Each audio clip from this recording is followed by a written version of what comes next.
దేవుని ప్రశస్త నామంలో ఈ మాటలు వింటున్న మీ అందరికీ శుభాలు తెలియజేస్తున్నాను. మీరందరూ బాగున్నారా?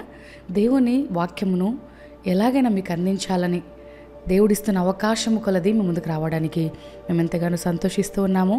నా యేసేని స్తుతిస్తూ ఉన్నాను. మన జీవితంలో కొంత సమయమైనా దేవునికి ఇవ్వడానికి మనము ఇష్టపడాలి. ఎందుకో తెలుసా? మన దినముల పరిమాణములు దేవుని గ్రంథంలో లిఖించబడి ఉన్నాయి. ఎందుకంటే దేవుని చేతిలోనే మన సమయం ఉంది.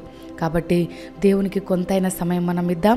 దేవుని వాక్య ధ్యానాలు మనం చేస్తూ దేవుని వాక్యంలో లోతైన అనుభవాలలో మనం వెళ్ళాలని మనసారా కోరుతూ ఉన్నాను. ఒక్కసారి బైబిల్లో మనం చూసినట్లయితే 2వ రాజుల గ్రంథము 4వ అధ్యాయము 9వ వచనం 10వ వచనంలో చూసినట్లయితే, మన యొద్దకు వచ్చుచు పోవుచున్నవాడు భక్తిగల దైవజనుడని నేను ఎరుగుదును, కావున మనము అతనికి గోడ మీద ఒక చిన్న గది కట్టించెదము అని ఇక్కడ షూనేమిరాలు చెప్తుంది. ఈ యొక్క తన పేరైతే బైబిల్లో ప్రస్తావన చేయబడలేదు, కానీ ఈ రోజున ఆమె చేసిన గొప్ప కార్యము చూసారా? తన భర్తతో ఒక చక్కని ఒడంబడిక, అనగా తన విషయాన్ని, తన హృదయంలో ఏదైతే విషయం ఉందో దేవుని విషయంలో, దేవుని సేవకుని విషయంలో తన భర్తతో తను పంచుకుంటుంది. ఏమని? మన ఇంటికి వచ్చుచు పోవుచు ఉన్న దైవజనుడు భక్తిగల దైవజనుడు, భక్తిపరుడు, యథార్థవంతుడు, దేవుని సత్యవాక్యమును ప్రకటిస్తున్నవాడని గుర్తించి ఆయనకి చక్కని ఆతిథ్యం ఇవ్వాలని, తన గృహంలో మరి ఆ సేవకుని ఉంచుకోవాలని, దాటిపోనివ్వద్దు అన్న ఆలోచన మరి ఒక స్త్రీకి ఉన్నట్లుగా మనం చూస్తున్నాం. ఈ రోజున నేను చెప్పాలనుకున్న మాట ఏంటో తెలుసా? దేవుణ్ణి లేదా దేవుని సేవకుని ఆమె దాటి పోనివ్వలేదు. ఎందుకంటే ఆ ఆశీర్వాదం తనకు రావాలని, తన కుటుంబం మీద తన ఆశీర్వాదం నిలవాలని ఆశపడింది. ఈ రోజున మన ఇంటికి అన్నీ రావాలని కోరుకుంటాం, కానీ దేవుని సేవకులు, దేవుని వాక్యాన్ని మనం ఉంచుకోవడానికి ఇష్టపడట్లేదు. మన ఇంటికి కొత్త కార్ రావాలి, కొత్త టీవీ రావాలి, కొత్త ఫ్రిడ్జ్ రావాలని ప్రతిదినము కలలు కంటున్నావు, ప్రతిరోజు అదే ఆలోచిస్తూ ఉన్నావు. కానీ దేవుని సేవకులను ఇంటికి రావాలని కోరుకుంటున్నావా? ఎప్పుడైనా దేవుని వాక్యం నీ ఇంట్లో నిలవాలని మరి ఎప్పుడైనా కోరుకుంటున్నావా? ప్రియ దైవ జనాంగమా, ఉదయకాల సమయంలో ఆ షూనేమిరాలు దేవుని సేవకుని పోనివ్వట్లేదు, అనగా దేవుని సన్నిధిని పోనివ్వట్లేదు.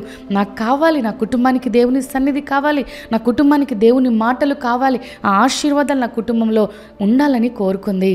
ఖచ్చితంగా అదేవిధంగా తను కోరుకున్న విధంగానే తన ఇంట్లో గొప్ప ఆశీర్వాదాన్ని పొందింది. క్రొత్త నిబంధన గ్రంథంలో కూడా భర్తిమయి యేసయ్యని దాటిపోనివ్వలేదు, జక్కయ్య కూడా యేసయ్యని దాటిపోనివ్వలేదు.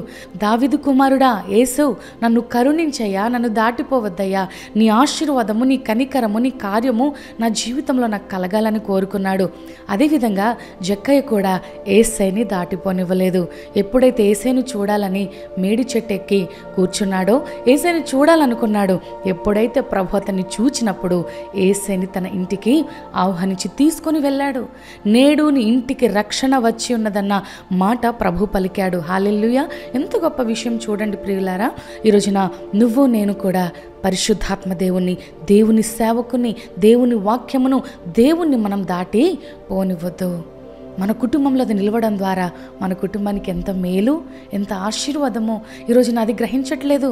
ఏం తెచ్చుకోవాలి, ఎటు దిశగా వెళ్ళాలి, ఎక్కడ ఆనందించాలి అన్న ఆలోచనలోనే ఈ జీవితం అంతా గడుస్తూ ఉందే. దేవుని గురించిన ఆలోచన నీకుందా? ఇక్కడ చక్కని మాట షూనేమిరాల ద్వారా మనం తెలుసుకుంటున్నాం. మన ఇంటికి వచ్చుచూ పోవుచున్న దైవజనుడు భక్తిగల దైవజనుడు. మనం దాటిపోనివ్వద్దు. మన ఇంట్లో చక్కని ఆతిథ్యమును, మన ఇంట్లో మేడగది మీద ఒక చక్కని గదిని ఏర్పాటు చేసి ఆ సేవకునికి మనం ఆతిథ్యం ఇద్దాం. ఆశీర్వాదం మనం పొందుకుందాం. దేవుని సేవకులకు అనగా దేవుని ప్రతినిధులకు చేస్తే దేవునికి చేసినట్లుగానే. ఈరోజున చాలామంది అది ఆసరగా తీసుకొని చాలామంది గృహాల్లోకి అడుగుపెట్టి దురాత్మలను తీసుకొస్తున్న వారు కూడా ఉన్నారు. ఆ విషయంలో నేను మాట్లాడట్లేదు, కానీ నీ సేవకుని నువ్వు గుర్తిస్తున్నావా? నీ సేవకుని యొక్క ఆత్మీయత, నీ సేవకుని యొక్క సాక్ష్యం నువ్వు గుర్తించినట్లయితే ఖచ్చితంగా నీ సేవకుని నీ ఇంటికి ఆహ్వానించు. దేవుని ఆశీర్వాదము, దేవుని వెలుగు, దేవుని ప్రసన్నత ఆ కుటుంబంలోనికి వస్తుంది. కుటుంబంలో ఉన్న ప్రతి చీకటి, ప్రతి గొడవ, అసమాధానము, అల్లరికి కారణమైన ఆ దురాత్మ క్రియలన్నీ పారిపోతాయి. హల్లెలూయా. కాబట్టి ఉదయకాల సమయంలో ఈ మాటలు మీతో పంచుకోవడానికి నేను ఎంతగానో సంతోషిస్తూ ఉన్నాను. కాబట్టి ఇప్పుడైనా యేసయ్యను నువ్వు పోనివ్వక, దేవుని సన్నిధిని నువ్వు పోనివ్వక చేర్చుకున్నట్లయితే, నీ హృదయంలో నీ కుటుంబంలో నువ్వు చేర్చుకున్నట్లయితే దీవించబడతావు. ఆధ్యాత్మికంగా దేవుని కృపలో ముందుకు కొనసాగుతావు. అట్టి ధన్యత దేవుడు మనందరికీ ఇచ్చి నడిపించును గాక. ఆమేన్.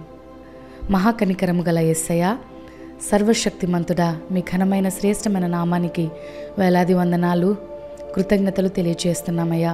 మరొక్కసారి ఇట్టి రీతిగా నీ బిడల ముందుకు నీ వాక్యముతో రావడానికి నాకిచ్చిన ఈ సమయమును బట్టి నీకు స్తోత్రాలు అయ్యా. విన్న వాక్యము ద్వారా అయ్యా, ఈ వాక్య ధ్యానము ద్వారా నీ బిడల జీవితాలలో గొప్ప మార్పును మీరు తీసుకొని రండి.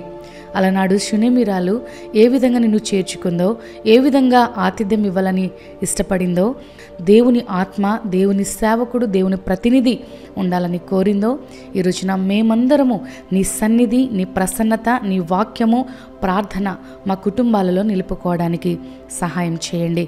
నిన్ను దాటిపోనివ్వకుండా, నిన్ను మా గుండెల్లో, మా గృహాల్లో అయ్యా, మా ప్రతి దినము నిన్ను కలిగి ఉండడానికి సహాయం చేయమని, ఈ రోజంతా నీ కృప, నీ యొక్క కాపుదల, భద్రతని బిడలకు తోడుగా ఉంచి నడిపించమని, నీ వాక్యమును ప్రేమించే బిడలుగా మమ్మల్ని చేయండి.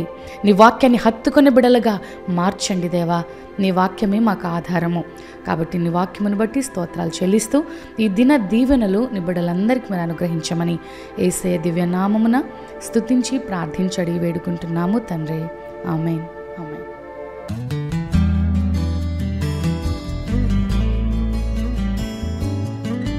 ప్రభువైన యేసుక్రీస్తు నామం పేరిట మీకు అందరికీ శుభాభివందనాలు తెలియపరుస్తున్నాను. క్రైస్ట్ టెంపుల్కి దేవుడిచ్చినటువంటి భూమి ఇదే.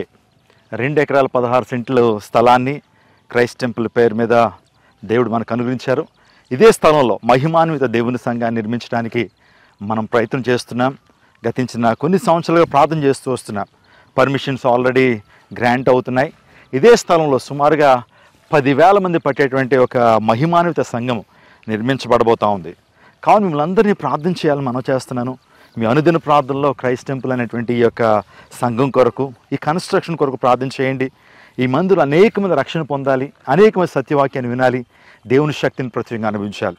ఇప్పుడు వరకు ఈ ల్యాండ్ వాస్తవానికి పొలాన్ని మనం తీసుకోవడం జరిగింది. ఈ పొలంలో సుమారుగా 4 అడుగులు ఈ మట్టిని పూడ్చడం జరిగింది. ఆ తదుపరి ఒక ప్రత్యేకమైన కన్స్ట్రక్షన్ కూడా చేయడం జరిగింది. అక్కడ ఆ ప్రాంతంలో ట్రాన్స్ఫార్మరు, ఆ తర్వాత ఎలక్ట్రికల్ పోల్స్ మనం చూస్తున్నాం. ఆ దేవుని మహాకృపను బట్టి నీటి కొరకు ప్రార్థన చేసినప్పుడు చక్కటి నీటిని, మంచి నీటిని దేవుని అనుగ్రహించారు. తక్కువ లోతులోనే.